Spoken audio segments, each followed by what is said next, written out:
नमस्कार, आदाब, सत श्री अकाल और खुशामदीद। Very very good evening to all of you people. This is Kumar Amit और आप सभी का स्वागत है एक और नई और इंटरेस्टिंग वीडियो में। आज हम बेसिकली बात करने वाले हैं DU-SOL एडमिशन 2025 की। अगर आप लोग अंडर ग्रेजुएशन में एडमिशन लेना चाहते हैं DU-SOL के अंदर, तो तमाम जितनी भी जानकारी आपको चाहिए एडमिशन लेते टाइम, वो तमाम जानकारी हम अपनी इस वीडियो में डिस्कशन करने वाले हैं। तो विदाउट वेस्टिंग टाइम चलिए शुरू करते हैं। देखिए, जैसा कि मैंने बताया, जो भी बच्चे रेगुलर से अपनी स्टडी नहीं करना चाहते या उनकी अपनी कुछ मजबूरियां हैं कि वो रेगुलर कॉलेज नहीं जा सकते, लेकिन उनको जो डिग्री है वो दिल्ली यूनिवर्सिटी से चाहिए, तो दिल्ली यूनिवर्सिटी का ही अपना एक बेसिकली कॉलेज है जिसको आप लोग DU-SOL के नाम से जानते हो, यानी कि Delhi university school of open learning, जो आपको ODL मोड से अलग अलग UG और PG के प्रोग्राम कराता है। मतलब अंडर ग्रेजुएशन प्रोग्राम कराता है, प्लस में पोस्ट ग्रेजुएशन प्रोग्राम कराता है। यहाँ पे आप लोग कुछ प्रोफेशनल कोर्सेज को भी कर सकते हो। यहाँ से आप लोग BA कर सकते हो, BA प्रोग्राम BA ऑनर्स कर सकते हो, BCom कर सकते हो, BCom ऑनर्स कर सकते हो, BMS कर सकते हो और BBA कर सकते हो, BBA FIA कर सकते हो। तमाम ही जितने भी कोर्सेज है आप सभी को ऑफर किए जाते हैं DU-SOL के थ्रू। तो देखिए, सबसे बुनियादी तौर पे आप लोगों को ये समझना है एग्जैक्टली कि यहाँ पे दो कैटेगरियां बनती हैं आपके सब्जेक्ट की। अगर आप लोग DU-SOL से स्टडी करना चाहते हैं तो आपकी माय डियर फ्रेंड्स दो कैटेगरियां बनेंगी। पहली कैटेगरी है आपकी जहां पे आपको UG के अंदर सिंगल कोर सब्जेक्ट देखने को मिलता है, जहां पे एक ही सब्जेक्ट आपको पढ़ना है। तो यहाँ पे सबसे पहले आपका नाम आता है BBA FIA, यानी कि bachelor of business administration finance investment analytics, जिसको आप लोग कहते हो। इस कोर्स को आप लोग कर सकते हो, प्रोफेशनल कोर्स के अंदर आता है। BMS भी आपका प्रोफेशनल कोर्स के अंदर आता है। आगे देखिए, आप लोग BA ऑनर्स इकोनॉमिक्स कर सकते हो, BA ऑनर्स इंग्लिश कर सकते हो, BA ऑनर्स पॉलिटिकल साइंस कर सकते हो, BA ऑनर्स साइकोलॉजी, BCom और BCom ऑनर्स कर सकते हो। ये वो तमाम ऐसे सब्जेक्ट हैं जो सिंगल कोर डिसिप्लिन सब्जेक्ट की कैटेगरी में आते हैं। तो पहली कैटेगरी होगी जहां पे टू कोर डिसिप्लिन आपको देखने को मिलेगा। वो सब्जेक्ट कौन से है? यहाँ पे BA program with computer application आपको देखने को मिलता है। ये टू कोर प्रोग्राम है। आप BA प्रोग्राम विद इकोनॉमिक्स कर सकते हैं, आप BA प्रोग्राम विद एजुकेशन कर सकते हैं, जिसको आप लोग BEd कहते हो, आप BA प्रोग्राम विद इंग्लिश कर सकते हो, BA प्रोग्राम विद हिंदी, आगे देखिए BA program with history, with mathematics, with political science, with psychology, with Sanskrit और विद उर्दू। आप लोग इन सभी सब्जेक्ट के साथ टू कोर डिसिप्लिन में भी अपना ग्रेजुएशन प्रोग्राम परस्यू कर सकते हैं और आप लोग सिंगल कोर में भी अपना ग्रेजुएशन प्रोग्राम परस्यू कर सकते हैं। ये जो ग्रेजुएशन है, BBA की बात कीजिए, आप लोग BA प्रोग्राम की बात कीजिए, BA ऑनर्स की बात कीजिए, आप लोग BCom की बात कीजिए, BCom ऑनर्स की बात कीजिए, ये जो डिग्रियां हैं ये अंडर ग्रेजुएशन डिग्रियां हैं और इनके पास आपको ड्यूरेशन मिलता है 3 साल का और 4 साल का। ये आपकी चॉइस रहती है, आप कोई भी प्रोग्राम चूज कर सकते हैं। ग्रेजुएशन प्रोग्राम आप 3 साल वाला भी चूज कर सकते हैं, आप 4 साल वाला भी चूज कर सकते हैं।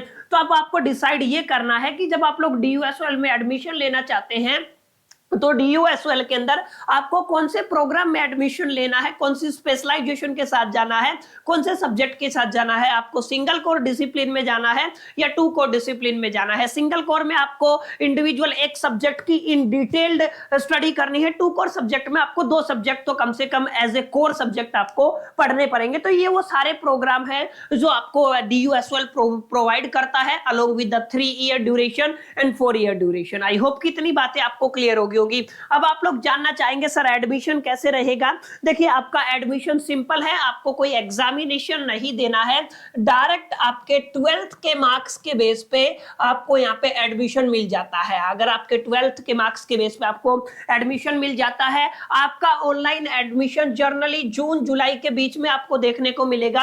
अंडर ग्रेजुएशन के लिए, पोस्ट ग्रेजुएशन के लिए जो एडमिशन है ये अक्टूबर नवंबर में आपको देखने को मिलेगा। हाँ, जो आपका पोस्ट ग्रेजुएशन की जो सीटें हैं वो यहाँ पे लिमिटेड रहती है और यहाँ पे आपको ठीक ठाक सीटें मिल जाती हैं। तो यहाँ पे एडमिशन लेना एक तरीके से इजी है, कोई ज्यादा डिफिकल्ट टास्क आपको देखने को नहीं मिलेगा। क्लियर? तो अगर आप लोग इस साल 2025 में प्लान कर रहे हैं कि DU-SOL से हमें स्टडी करना है, तो आपके लिए जो एडमिशन फॉर्म है वो जून और जुलाई के बीच में निकलेंगे। मई लास्ट भी कंसीडर कर सकते हैं। ओरली अगर आप लोग देखेंगे तो आपको जून जुलाई के बीच में आपको एडमिशन फॉर्म देखने को मिलेंगे। पाएंगे। और एक इंपॉर्टेंट बात, ये एडमिशन फॉर्म इनकी ऑफिशियल वेबसाइट से आपको भरने हैं, soldu.ac.in, ये इनकी ऑफिशियल वेबसाइट है। और आपका एडमिशन है वो पूरा का पूरा ऑनलाइन मोड में रहेगा, इस बात को आपको ध्यान में रखना। कोई ऑफलाइन सिस्टम नहीं है, 100% ऑनलाइन है। आप लोगों का रजिस्ट्रेशन से लेके my dear friends ID proof तक, आईडी कार्ड तक,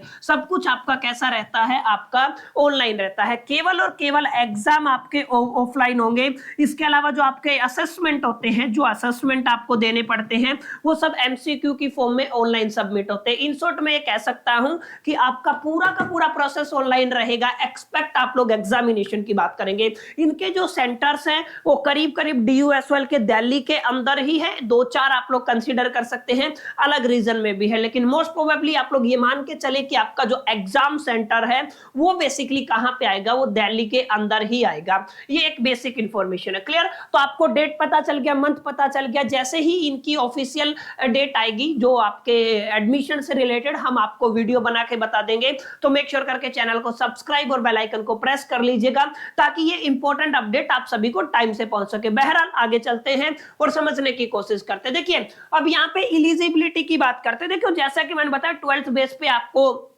एडमिशन मिल जाता है। मिनिमम टू मिनिमम आप लोग 45% से लेके 55% के बीच में अगर आपके परसेंटेज है तो आपको एडमिशन मिल जाएगा।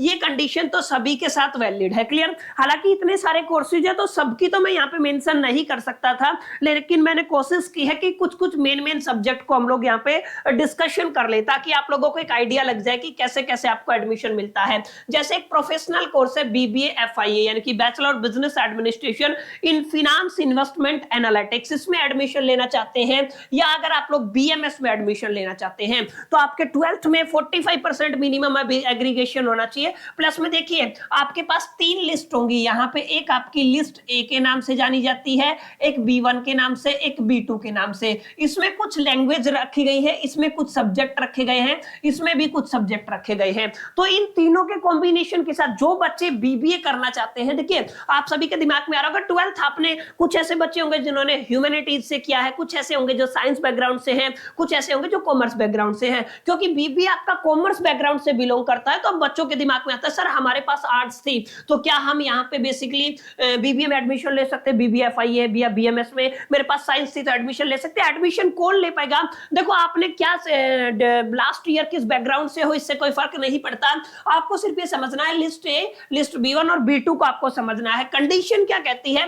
कंडीशन कहती है कि आपके पास एक लैंग्वेज होना चाहिए। अब लैंग्वेज आप लोग यहाँ पे देखिए, यहाँ पे ये लैंग्वेज है, अगर आपके पास अरबी है, आसामी है, बंगाली है, बोडो है, आपकी मणिपुर है, पंजाबी अगर आपके पास है तो आपकी लैंग्वेज मानी जाएगी। अगर आपके पास संस्कृत थी तो आपकी लैंग्वेज मानी जाएगी, फ्रेंच थी तो लैंग्वेज मानी जाएगी, इंग्लिश थी तो लैंग्वेज मानी जाएगी, जर्मन थी तो लैंग्वेज मानी जाएगी, गुजराती थी, हिंदी थी, जापानीज थी आपके पास, तमिल थी, नेपाली थी, उर्दू थी। ये तमाम ऐसी लैंग्वेजेज हैं जो करीब करीब हर स्कूल में पढ़ाई जाती हैं। तो इन सभी में से आपके पास एक लैंग्वेज होना कंपलसरी है। क्लियर? आपके पास एक लैंग्वेज होगी तो आप लोगों की पहली कंडीशन फुलफिल हो गई है BBA FIA के लिए। प्लस में इन्होंने क्या कहा, आपकी लिस्ट ए में से एक लैंग्वेज होनी चाहिए, प्लस में आपके पास मैथमेटिक्स होना चाहिए। अब मैथमेटिक्स 2 होते हैं, एक एडवांस मैथमेटिक्स होता है, एक अप्लाइड मैथमेटिक्स होता है। एडवांस वाले भी अप्लाइड वाले भी दोनों ही एलिजिबल हैं, यानी कि यहाँ पे साइंस का कुछ लेना देना ही नहीं है। यहाँ पे क्या बोला, आपके पास हिंदी इंग्लिश है, जर्नल इंग्लिश बच्चों के पास होती है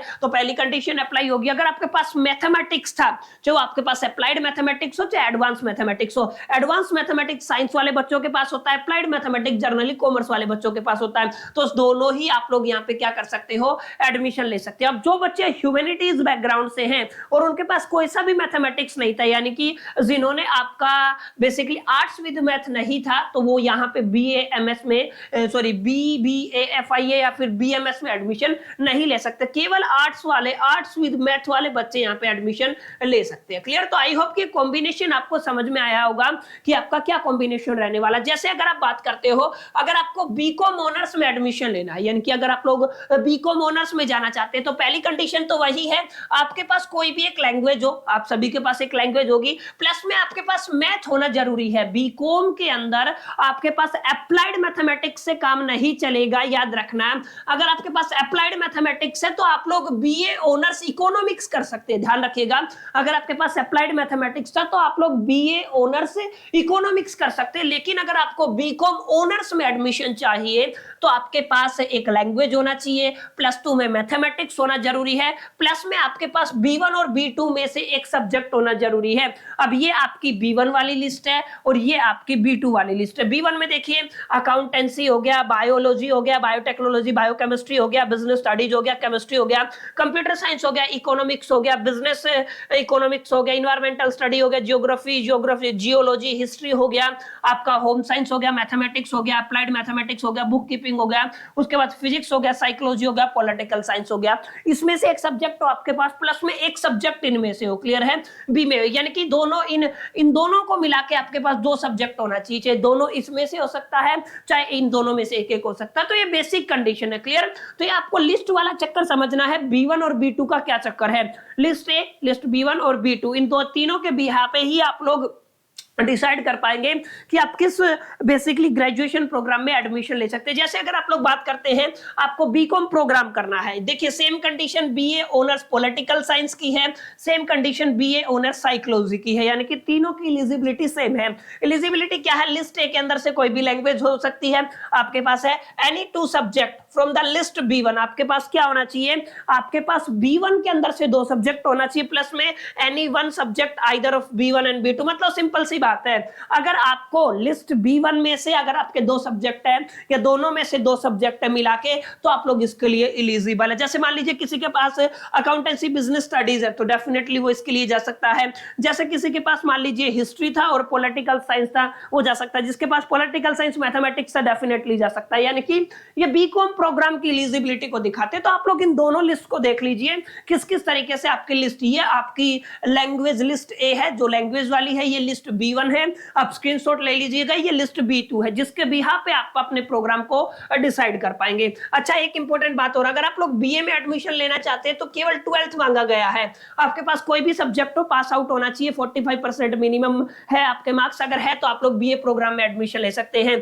बीए ऑनर्स इंग्लिश में आपके पास इंग्लिश होना जरूरी है, 2 सब्जेक्ट होना चाहिए B1 में से और एक सब्जेक्ट होना चाहिए B1 और B2 में से, ये आपका एलिजिबिलिटी क्राइटेरिया, क्लियर। तो आई होप ये चीजें आपको समझ में आई होंगी किस तरीके से आप लोग एडमिशन ले पाएंगे। DUSOL के अंदर एडमिशन प्रोसेस ऑनलाइन रहेगा। अब एक बड़ा सवाल आप सभी के दिमाग में आ रहा होगा, सर बाकी सब हमें समझ में आ गया, अब ये बात बताइए कि हमें डॉक्यूमेंट्स क्या क्या चाहिए। अब आप सभी के दिमाग में आ रहा होगा सर डॉक्यूमेंट क्या क्या चाहिए। देखिए कुछ बच्चे हैं जो CBSE से पास आउट हैं, कुछ ऐसे बच्चे हैं जो अदर देन CBSE से पास आउट हैं। कंफ्यूज नहीं होना, सेम डॉक्यूमेंट आपको चाहिए। अच्छा, कुछ बच्चे ऐसे होंगे जिनको पहले कंपार्टमेंट आ गया था, बाद में फिर वो क्या हो गए, आपके पास्ट हो गए। तो देखिए क्या करना है आपको, सिंपल है, आपको आपका एक फोटो चाहिएगा, आपका सिग्नेचर चाहिएगा, 12th की मार्कशीट चाहिएगी, 10th की मार्कशीट चाहिएगी, ये होनी चाहिए आपकी सेल्फ अटेस्टेड। क्या होनी चाहिए आपकी सेल्फ अटेस्टेड 12th की मार्कशीट, 10th की मार्कशीट, ये डॉक्यूमेंट आपको चाहिए, चाहे आप किसी भी बोर्ड से पास आउट हो। अच्छा, जो बच्चे कंपार्टमेंट आया था बाद में पास आउट हुए हैं, उनकी कंपार्टमेंट वाली भी मार्कशीट चाहिएगी और पास्ट वाली भी मार्कशीट चाहिएगी। ये थोड़ा आप लोग ध्यान रखिएगा, जो भी बच्चे पहले कंपार्टमेंट जिनको आया था, रीअपियर जिनको आया था, उन्होंने पास किया, दोनों उनकी मार्कशीट चाहिएगी। तो बेसिक डॉक्यूमेंट है जिनके बेस पे आप लोग डायरेक्टली अपलोड करेंगे और एडमिशन कंफर्म करा पाएंगे। अब एक बड़ा सवाल और आप सभी के दिमाग में आ रहा होगा, सर हमारा बेसिकली फीस का क्या क्राइटेरिया रहेगा। तो जो बेसिक कोर्सेज हैं, प्रोफेशनल कोर्सेज की बात नहीं कर रहा हूं, उनकी फीस करीब करीब 8 से 10 हजार रुपए पर ईयर की कैटेगरी में आती है। तो वेरी करती है थोड़ी बहुत, आपके सब्जेक्ट के ऊपर भी डिपेंड करेंगी चीजें, लेकिन बेसिक जो आप लोग क्राइटेरिया लेके चल सकते हो 8 से और 10 हजार के बीच में आप लोग लेके चल सकते हो। तो तमाम बातें थी जो आपके बेसिकली DUSOL एडमिशन 2025 से रिलेटेड थी। चाहे आप लोग BA में एडमिशन लेना चाहते हो प्रोग्राम में, चाहे आप लोग BA ऑनर्स में एडमिशन लेना चाहते हो, चाहे आप लोग बीकॉम में एडमिशन लेना चाहते हो, चाहे आप लोग बीकॉम ऑनर्स में एडमिशन लेना चाहते हो, चाहे आप लोग BBA FIA में एडमिशन लेना चाहते हो, चाहे आप लोग BMS में एडमिशन लेना चाहते हो, सारी सवालों के जवाब मैंने यहाँ पे देने की कोशिश की है, क्लियर करने की कोशिश की है कि एग्जैक्टली पूरा क्या सीन रहेगा। क्लियर, आई होप की चीजें आपको समझ में आई होंगी, ये वीडियो आपको पसंद आया होगा। जब भी आपकी ऑफिशियल अपडेट्स आएगी, कैसे आपको फॉर्म भरना है, कैसे कैसे डॉक्यूमेंट अपलोड करने हैं, कैसे फीस काटनी करनी है, कैसे डैशबोर्ड को एक्सेस करना है, ये तमाम चीजें जैसे ही होंगी, जैसे ही अपडेट आएगा, मैं आप सभी के लिए एक डेडिकेटेड वीडियो लेके आऊंगा, जिसके लिए मेक श्योर करके चैनल को सब्सक्राइब और बेल आइकन को जरूर प्रेस कर लीजिएगा। और हाँ, ये वीडियो अगर आपको पसंद आया है तो अपने फ्रेंड्स के साथ शेयर करना ना भूलिएगा। इस वीडियो में इतना ही, चलिए मिलते हैं नेक्स्ट वीडियो में, जब तक के लिए मैं तो all the best, keep learning.